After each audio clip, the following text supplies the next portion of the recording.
नमस्कार दोस्तों, स्वागत है आपका हमारे यूट्यूब चैनल एग्ज़ाम सभा में। और आज की वीडियो में हम देखने वाले हैं कि जो चक्रवृद्धि ब्याज और साधारण ब्याज होता है, उससे संबंधित कुछ प्रश्नों को आज हम देखेंगे। तो मैं आपको बताना चाहता हूँ कि अगर आप किसी सरकारी एग्ज़ाम की तैयारी कर रहे हैं, इसके अलावा अगर आप किसी एग्ज़ाम की तैयारी भी कर रहे हैं, जैसे कि रेलवे हो गया, बैंक हो गया, या फिर आपका एसएससी का एग्ज़ाम हो गया, या फिर सिविल सर्विस का एग्ज़ाम हो गया, तो अगर आप किसी एग्ज़ाम की तैयारी कर रहे हैं और वहाँ पे एप्टीट्यूड के क्वेश्चन आते हैं 10वीं और 12वीं के लेवल के, तो ये वीडियोस की जो सीरीज़ है आपके लिए काफ़ी फ़ायदेमंद है। तो आप जाके हमारे चैनल पे प्लेलिस्ट अवेलेबल है, उसको देख सकते हैं। तो उसी श्रृंखला में जो है आज के वीडियो में हम स्टार्ट करेंगे साधारण ब्याज और चक्रवृद्धि ब्याज से संबंधित कुछ प्रश्न। और अगर आप चाहते हैं कि साधारण ब्याज और चक्रवृद्धि ब्याज क्या होता है, इसके बारे में डिटेल में वीडियो, तो आप कमेंट बॉक्स में लिख सकते हैं, हम जो है उस पर वीडियो बना देंगे। चलिए स्टार्ट करते हैं आज का वीडियो। चलिए जानते हैं कि पहले साधारण ब्याज चक्रवृद्धि ब्याज क्या होता है संक्षेप में। तो साधारण ब्याज क्या होता है कि जो भी आपका मूलधन होता है, मूलधन जो है हर साल के अंत में सेम ही रहता है। मतलब अगर आपने 1,000 रुपये जमा किए बैंक में, तो जितने साल के लिए भी आपने जमा किए, तो मूलधन हमेशा के लिए जो है आपका 1,000 ही रहेगा। लेकिन चक्रवृद्धि ब्याज में क्या होता है कि जो आपका मूलधन है वो बदलता रहता है। मान लीजिए कि आपका पहले साल के स्टार्टिंग में 1,000 रुपये आपने जमा किए, तो जब आपका साल ख़त्म होगा, तो जो जितना भी आपको ब्याज मिलेगा, मान लीजिए 100 रुपये आपको ब्याज मिलता है 10% के हिसाब से, तो अगले साल के लिए जो आपका मूलधन होगा वो बढ़ जाएगा। वो अब 1,000 नहीं रहेगा, वो अब 1,000 धन 100 यानी कि 1,100 रुपये हो जाएगा। तो चक्रवृद्धि ब्याज में क्या होता है कि मूलधन आपका बढ़ता है, जबकि जो आपका साधारण ब्याज होता है उसमें आपका जो है मूलधन एक ही निश्चित रहता है। तो इस तरह से आप देख सकते हैं। चलिए स्टार्ट करते हैं और देखते हैं पहला क्वेश्चन क्या है।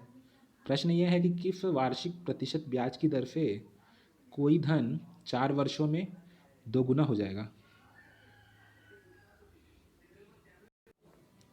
तो प्रश्न में ये कहा गया है कि कोई धन है, यानी कोई मूलधन है, और वो किस प्रतिशत वार्षिक ब्याज की दर उस पर लगाई जाए कि 4 वर्ष में दोगुना हो जाए। तो पहले आप देख लीजिए, जब भी ब्याज की दर लिखा है तो इसका मतलब यही होगा कि साधारण ब्याज है। इसका ये मतलब नहीं है कि चक्रवृद्धि ब्याज है। तो आप साधारण ब्याज का इसको प्रश्न मान के हल करेंगे। तो जो पूछा है आपसे उसको हम मान लेते हैं एक्स। तो प्रश्न आपको समझ में आ चुका होगा कि प्रतिशत वार्षिक ब्याज की दर पूछा है, और समय का कितना दिया है आपको 4 वर्ष, और कहा है कि आपका जो धन है वो 2 गुना हो जा रहा है। तो चलिए मानते हैं, माना एक्स प्रतिशत ब्याज की दर से धन जो है आपका 4 वर्ष में 2 गुना हो जा रहा है। ठीक है, तो एक्स मान लेते हैं हम। अब जैसा कि आप जानते हैं कि जो मिश्रधन होता है वो आपका होता है मूलधन धन ब्याज। तो मिश्रधन क्या होता है? मूलधन धन ब्याज। तो आपका जो ब्याज होता है वो होता है मूलधन गुणे दर गुणे समय बट्टे 100। तो ब्याज की जगह पे हमने ये लिख दिया, तो आपका मिश्रधन का फॉर्मूला हो गया ये। चलिए अब ये जो आपके जितने भी आपके यहाँ पे चर हैं उनको हम अल्फ़ाबेट यानी कि ABCD से रिप्लेस कर देते हैं। तो मिश्रधन को ए से करते हैं। ए से मतलब इसका संकेत है, मूलधन को P से दिखाते हैं, और दर को R से, और समय को N से। तो यहाँ पे हम रख देंगे। तो आप इस फॉर्मूला को याद रख सकते हैं। अब प्रश्न में क्या कहा गया है कि आपका जो धन है वो 4 वर्ष में दोगुना हो रहा है। तो आपका मूलधन P था, तो आपका मिश्रधन कितना होगा? मूलधन का दोगुना। तो मूलधन आपका P है तो उसका दोगुना हो जाएगा 2P। तो आपका मूलधन हो गया P और आपका मिश्रधन हो गया 2P। अब आपका समय कितना है? N कितना है? 4 वर्ष। तो यहाँ पे N बराबर 4 वर्ष रख दिया हमने। तो इस तरह से आपका जो है ये हो गया। अब इस समीकरण में हम एक ही जगह पे 2P रख देंगे, और N क्या है? N आपका है समय 4 वर्ष, तो N की जगह पे 4 रख देंगे। और आपका प्रतिशत ब्याज की दर क्या है? R है X% हमने माना है, तो उसको X रख देंगे हम। और मूलधन को P मान के रखा है क्योंकि मूलधन भी नहीं दिया है, तो P रख लेंगे हम। अब इस समीकरण को हल करेंगे जब, तो ये जो आपका P है दाएं पक्ष में, वो बाएं पक्ष में जाएगा, और 2P माइनस P बराबर P हो जाएगा, और यहाँ पे आपका ये बच जाएगा। अब आप देख सकते हैं P से P कट सकता है क्योंकि एक दूसरे के विपरीत पक्ष में ये है और गुणनफल में है, गुणा के रूप में, तो कट गया। अब क्या होगा, यहाँ पे जो 4x/100 बराबर 1 हो जाएगा। तो हम क्या करेंगे, 100 का तिर्यक गुणा कर देंगे, 4 को नीचे ले आएंगे, तो यहाँ से x का मान 100/4 बराबर 25% आ जाएगा। तो पहला प्रश्न काफ़ी सिंपल है, काफ़ी सरल है। तो इसका उत्तर हो गया 25%, यानी कि 25% वार्षिक आपका ब्याज की दर से कोई भी धन 4 वर्ष में जो है दोगुना हो सकता है। तो इसका सही जवाब कौन सा है? ऑप्शन 2, विकल्प 2। चलिए देखते हैं अगला प्रश्न क्या है। तो अगला प्रश्न भी थोड़ा सिंपल ही है। हम जो है प्रश्नों का जो स्तर है उसको सरल से कठिन की ओर ले जा रहे हैं। तो इसके अगले आने वाले वीडियो में हम आपको कुछ कठिन प्रश्न भी दिखाएंगे। फिलहाल के लिए इसको देख लेते हैं। ये भी उतना आसान भी नहीं है, लेकिन फिर भी इसका लेवल ठीक ठाक है। प्रश्न यह है कि 6,000 रुपये की राशि पर 7% की दर से 2 वर्ष के लिए कितना चक्रवृद्धि ब्याज मिलेगा। तो इसके पहले वाला क्वेश्चन साधारण ब्याज पे था, और ये वाला क्वेश्चन जो है चक्रवृद्धि ब्याज पे। चक्रवृद्धि ब्याज में क्या होता है कि आपका मूलधन जो है वो बदलता है, मतलब हर साल के लास्ट में मूलधन में आपका ब्याज जुड़ के मिश्रधन बनता है, और फिर वो मिश्रधन अगले साल के लिए मूलधन बनता है। तो इस तरह से होता है। अब यहाँ पे आपको पता है कि ए क्या होता है? ए मिश्रधन होता है। कैपिटल पी क्या होता है? आपका कैपिटल पी होता है मूलधन। और यहाँ पे स्मॉल आर क्या है? ये आपका है दर। और एन क्या है? समय। तो यहाँ पे देख सकते हैं पी मूलधन है, ए क्या है?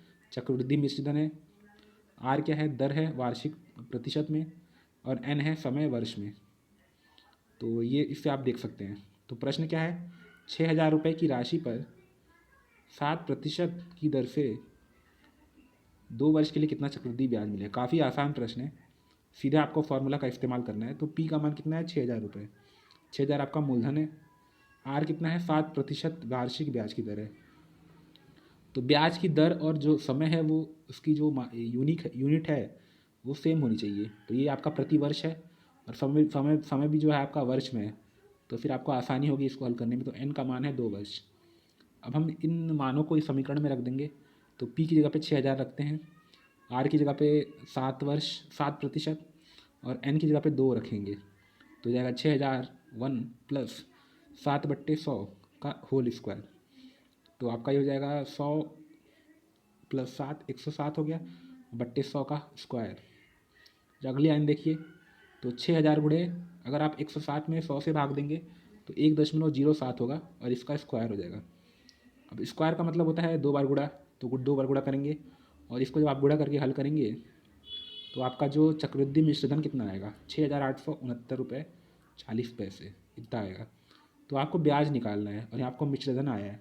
तो आप जानते हैं कि जो मिश्रधन होता है वो होता है ब्याज प्लस मूलधन। तो आपका मूलधन है 6,000 रुपये, और मिश्रधन है 6,869.40। तो ए माइनस पी यानी मिश्रधन माइनस मूलधन करेंगे तो चक्रवृद्धि ब्याज आ जाएगा आपका 869.40। तो आपका ये उत्तर आएगा।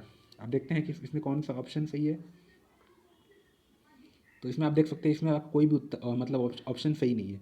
तो इसका विकल्प होगा 5वां, इनमें से कोई नहीं। तो ये था आपका दूसरा प्रश्न। तो इस तरह से आज की वीडियो में हमने 2 प्रश्न देख लिए।